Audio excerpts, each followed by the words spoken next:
রোজার আগে 60 টাকা হালি বেশি, 20 টাকা পিসও বেশি।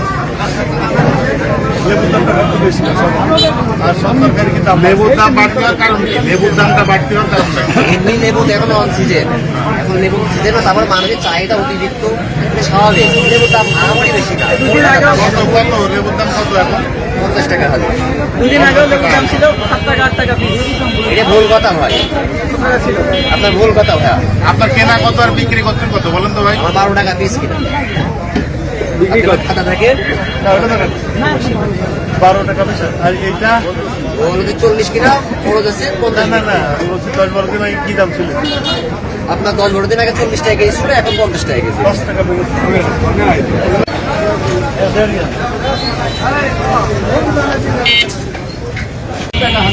20 টাকা 15 দিন আগে কত ছিল? 4 টাকা বেড়েছে। আপনার যে কলা 350 কিনতাম এখন 500 550 কিনছি। এটা সমস্যা না, আপনি সত্য কথা বলবেন। সরকার কলার দাম বাড়ার কারণ চাহিদা বেশি আছে, চাহিদা বেশি। সরবরাহ তো আছে বাজারে। কর্ম আছে, মানে ব্যবসায়ী অনেক বেশি।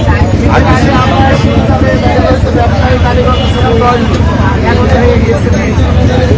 বাড়তি যে ব্যবসাটা মনে করেন যে রমজান উপলক্ষে যে ব্যবসায়ীগুলো আছে, এরা তার সাথে দামটা অনেক বেশি।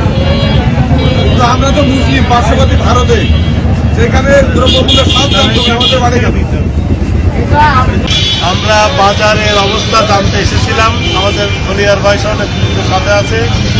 আমরা ধন্যবাদ জানাচ্ছি, আন্তরিক শুভেচ্ছা জানাচ্ছি আমাদের থানা ভারপ্রাপ্ত কর্মকর্তা মহোদয়, তার খোঁজ সহ আমাদের সাথে সহযোগিতা করেছেন।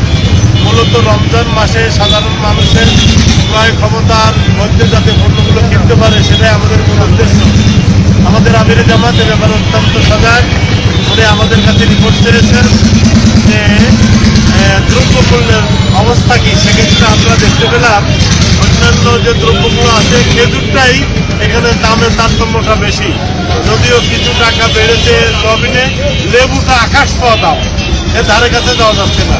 তো আমরা ব্যবসায়ীদের কাছে অনুরোধ করি, আপনারা এইটা ক্রয় ক্ষমতার মধ্যে কিভাবে নিয়ে আসা যায়।